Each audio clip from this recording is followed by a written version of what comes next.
हमारे सामने top 4 teams आ गई हैं। एक सरप्राइज एंट्री, जिस तरह जो कहते हैं ना कि कहानी में ट्विस्ट आया है, हैदराबाद किंग्स भी जो है उन 4 टॉप टीम्स में हमें दिख रही है, यानी प्लेऑफ्स में शामिल हो गई है।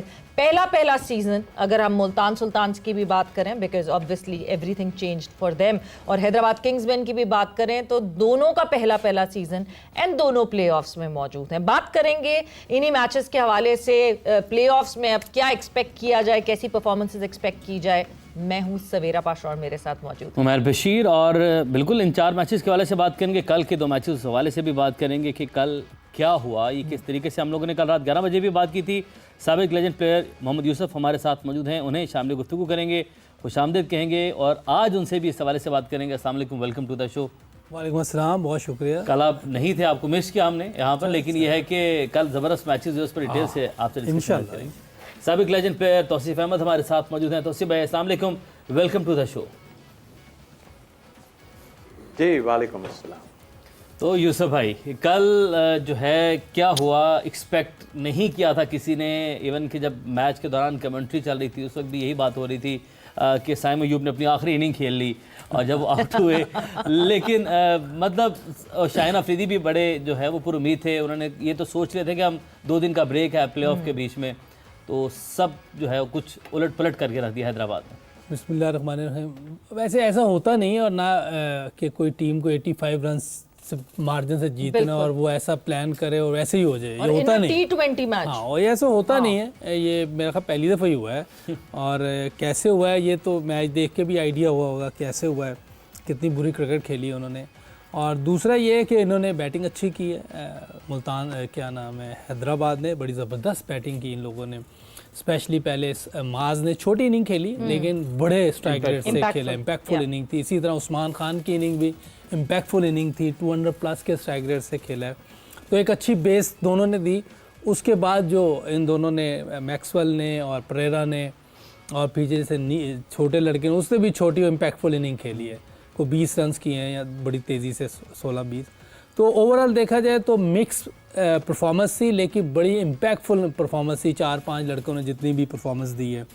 इस तरह की क्रिकेट ही T20 में अच्छी लगती है। सारे नहीं कर सकते, छोटी छोटी इनिंग और बीच में एक बड़ी इनिंग 1-2 खेलते हैं जो बड़े स्ट्राइक रेट से खेलते हैं, तब जाके आप 250 रन करते हैं। और ये विकटें हैं 250 वाली, ऐसी नहीं कि ये 250 वाली विकटें नहीं है। बिल्कुल हम कर नहीं रहे, वो एक अलग बात है। कम बना रहे थे। हाँ, हम कम बनाते हैं। ये है विकटें 250 वाली।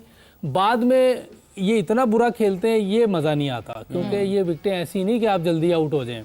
कोई 130 पे आउट हो जाए, कोई 100 पे आउट हो जाए, ऐसी नहीं है।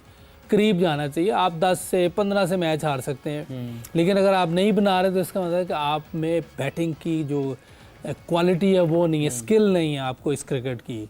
और अगर 250 नहीं बना रहे पहली बार भी, उसमें भी आपको यही प्रॉब्लम है, क्योंकि दूसरे लोग तो खेलते हैं 250 के 200 के स्ट्राइक रेट से, आपसे नहीं खेला जा रहा। विकटें अच्छी बना के दे रहे हैं जो T20 में होनी चाहिए, ऐसी विकटें होनी चाहिए। अगर टफ विकेट बना के देंगे तो ये तो 125 पे आउट हो जाएंगे सारे। बिल्कुल। जैसे एक मैच में 80 पे आउट हुए कराची में, जिस तरह कराची में भी जिस तरह के मैच शुरू में हुआ था, लेकिन 80 वाली जो विकेट थी उसमें 80 पे आउट हो गए।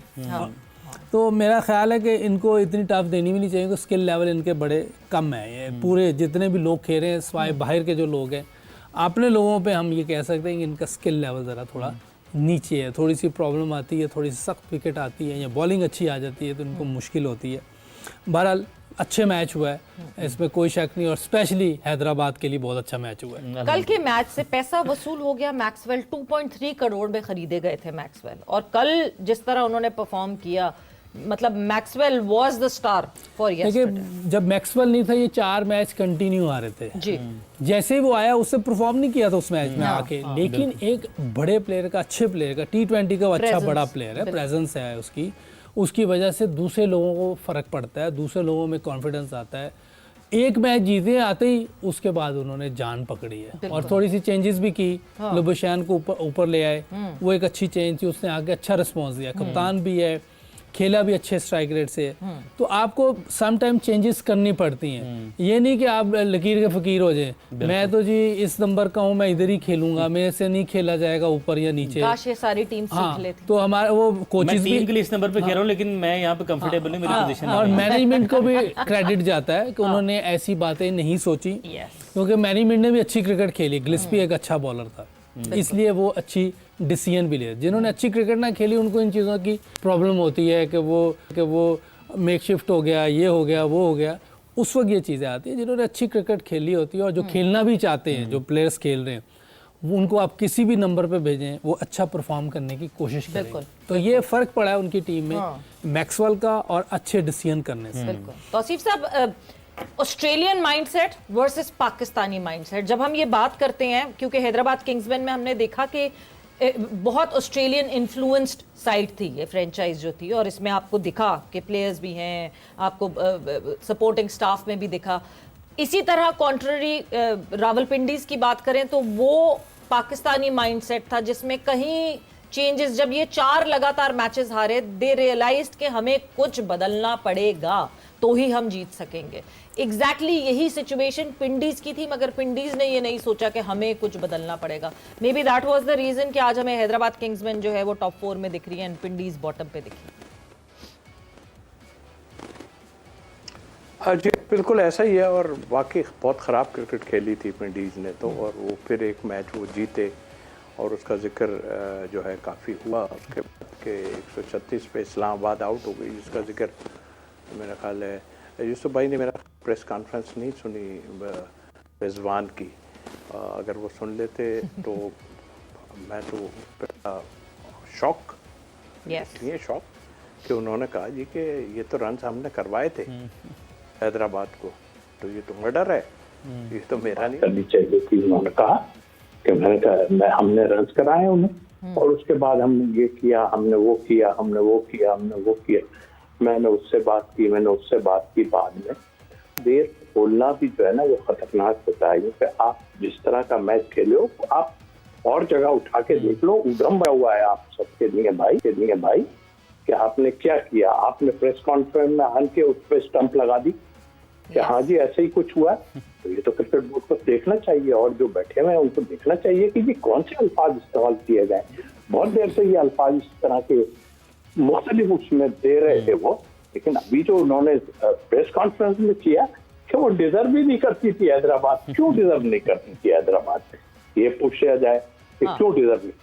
इसलिए कि जो वो पिछले मैच का शायद उन्हें ख्याल हो कि वो 136 पे जो है आउट हो गई थी इस्लामाबाद, और फिर उनको एक मैच जो है वो पिंडी जीत गई थी। बहरहाल लेकिन उन्होंने जो बातें की है ना, वो तो हम अभी देख रहे हैं। मैं नहीं करूंगा, सारी दुनिया तो कर रही है, उससे क्या फायदा। 18 मैचेस जो है ये पिछले 2 साल में 18 मैचेस रिजवान साहब हार चुके हैं जी। पिछले साल भी उन्होंने 10 में से 9 हारे थे। तो मेरा ख्याल है कि क्वेश्चन मार्क है, और मैं तो सीधा जो लोग कर रहे हैं वो मैं बिल्कुल बोलूंगा कि आप इसकी इंक्वायरी होनी चाहिए कि किस वजह से इन्होंने कहा कि हमने 250 या इनको करवाए, हैदराबाद को क्यों करवाए, वजह क्या थी करवाने की, और फिर उसके बाद ये दूसरी चीज़ों की तरफ वो चले गए। तो आई थिंक मेरा ख्याल है, देखिए ये हम लोग खुद अपनी इस लीग को, जो बेस्ट लीग जिसे हम कहते थे पिछले उसमें शुरू से और एंड भी, अभी जो एंड यहाँ तक जो हुआ है, आपने उसको बिल्कुल बर्बाद करके रख दिया। और आई एम सॉरी टू से, ये क्या है क्या नहीं, अगर वही वाली बात है कि बिल्ली जो है देख के आंखें बंद कर ले ना, अगर कबूतर अगर आंखें बंद कर ले बिल्ली को, बाकी लोगों ने तो जी हाँ कबूतर आंखें बंद कर ले। तो आई थिंक मेरा ख्याल है इसको सोचना पड़ेगा। ये मैं बैठ के यहाँ डिस्कस ना करूँ या यूसुफ साहब ना इस पे रोशनी डालें कोई, तो वो बहुत बड़ी ज्यादती है। इसलिए कि इससे पहले भी हमारे काफ़ी कुछ चीज़ें हुई हैं। और देखिए ये मैं आपको बताऊं, मैंने तो पहले उसमें आपको कहा था कि ये आज की लड़ाइयाँ नहीं हैं, ये बहुत पुरानी लड़ाइयाँ हैं जो कुछ भी हैं। आपको याद है जब जो है वो लाहौर कलंदर के कप्तान जो थे आफरीदी, उनका एक थोड़ा सा टाकरा हुआ था उसके साथ, वो दैट टाइम जब रिजवान साहब को हटाया गया था, तो स्मेल तो वहीं से आनी शुरू हो गई थी, बहुत ज़्यादा स्मेल आनी शुरू हो गई थी, काफ़ी लोगों में हो गया था, और ये सिलसिला वहीं से शुरू हुआ, सब कुछ हुआ और अब तक चल रहा है। मैंने तो फर्स्ट प्रोग्राम से आपको कहा था कि वो चीज़ों को पकड़े जो जड़ को पकड़ें कि जड़ में क्या है। तो जड़ में ये है, कल आ गया आपको नज़र, काफ़ी कुछ नज़र आया है, मगर अगर आप कोई भी ना बोले, क्रिकेट बोर्ड ना बोले और लोग ना बोले, तो ये तो बहुत बड़ी ज्यादती है। आप तो खुला कह रहे हैं कि हमने उन्हें रन्स कराए। किस लिए कराए? जरा और लोगों से आप इसमें पार्टिसिपेट करें मेरे साथ, ये बताइए। बिल्कुल ऐसे। यूसुफ भाई, रिजवान खान की इतनी बात हो, क्योंकि वो खबरें ही इतनी दे देते हैं कि अब दिल नहीं करता बात करने का। हमने आपस में जो डिस्कस किया कि बहुत ज़्यादा बात हो गई है, लेकिन फिर हमने कहा इसको ब्रेक लगाते हैं। बट अगेन फिर वो आ जाके प्रेस कॉन्फ्रेंस में आ जाते हैं। आपका बनता है 9 मैचेस हार के 10 में से आप कह रहे हैं कि वो डिज़र्व नहीं करता, वो डिज़र्व करता है। आप कौन हैं ये डिसाइड करने वाले? एग्जैक्टली। ये अपना भी डिसाइड कर लेना कि अगली बार डिजर्व करते हैं कि नहीं ये कुछ खेलना। नहीं, और एक टीम का माइंडसेट, मैं इसके साथ ऐड कर दूं एक चीज, एक टीम का माइंडसेट होना चाहिए कि हमने मैच जीतना है। हमने इतना टोटल नहीं बनाना है कि हम वो वाली टीम चली जाए या ये वाली टीम चली जाए। ऐसे तो नहीं सोचता ना कोई कैप्टन। ये तो इनके लिए तो सब टीमें बराबर हैं, बिल्कुल, क्योंकि ये पाकिस्तान की टीमें हैं सारी। आपने खेलना है तो फेयर खेलना है। लेकिन तुसीब भाई कह रहे हैं उन्होंने स्कोर करवाया है। हाँ। और एक तरफ वो कह रहे हैं मैं लाहौर कलंदर मेरी अच्छी फेवरेट है। समझ नहीं आ रही करवाने का मकसद ये वही है समझ नहीं आ रही, जैसे वो कहते हैं कि मुझे इसी नंबर पे मैं खेल रहा हूँ पर खेलना मुझे उस पे चाहिए। हाँ, ये समझ नहीं आ रही। हाँ। करवा रहे हैं स्कोर हैदराबाद से, फेवरेट उनकी लाहौर है। अब आइडिया नहीं हो रहा कि वो किस तरफ जा रहे हो, सबको घुमा रहे हैं। करना क्या चाह रहे हाँ, करना क्या चाह रहे हैं? हो तो कुछ नहीं रहा, लेकिन करना क्या चाह रहे हैं ये समझ नहीं आ रही उनसे। ना बैटिंग में कुछ हो रहा है ना कहीं। लेकिन और इस कुछ बुरी हो रहा है। परफॉर्मेंस वाले के, चले ये बता दें कि इस बुरी परफॉर्मेंस के साथ क्या इंसान में इतनी हिम्मत कहाँ से आ सकती है कि वो दूसरों का डिसाइड करे कि ये डिजर्व करता है, वो नहीं करता? आप इस देखिए खुले आम उस 10 मैच खेल गया ओपन में, इससे आप अंदाजा लगा लें वो कुछ भी कर सकता है। Yes. उसको आप रोक नहीं सकते, उसको रोकने वाला कोई है भी नहीं, क्योंकि ताल्लुकात होंगे, स्ट्रांग होंगे। इसी वजह से ये हो रहा है, वरना एक आम सा प्लेयर वो कैसे ऐसी बातें आके कर सकता है टीवी में जिसके कोई, मेरा मकसद कुछ चीज़ है ही नहीं। इस तरह तो मैंने कभी आके जावेद मियां, ज़हीर अब्बास, सईद अनवर, इंजीबे को बात करते नहीं सुना जिस तरह ये कर रहा होता अल्लाह का बंदा। वो ये तो इस तरह इस लेवल के शायद प्लेयर ना हो। नहीं, आप देखें हमारा जब रीसेंट को पिछले 10-15 साल से वो लोग ज़्यादा खुल के बात करते हैं जिनकी इतने अच्छे प्लेयर नहीं हैं, क्योंकि उनके ताल्लुकात बहुत अच्छे हैं। उन्हें ये पता था कि हम यहाँ तो खेल नहीं सकते, तो उन्होंने ग्राउंड के बाहर अपने ताल्लुकात बनाए हैं, जिसकी वजह से वो खुल के बोल रहे होते हैं। मैं बहुत से नाम हैं लेकिन ले नहीं सकते, ज़रूरत नहीं। वो आप देख लें जो बेचारे कुछ भी नहीं T20 और एक मुहावरा भी है उस पे, वो मुहावरा भी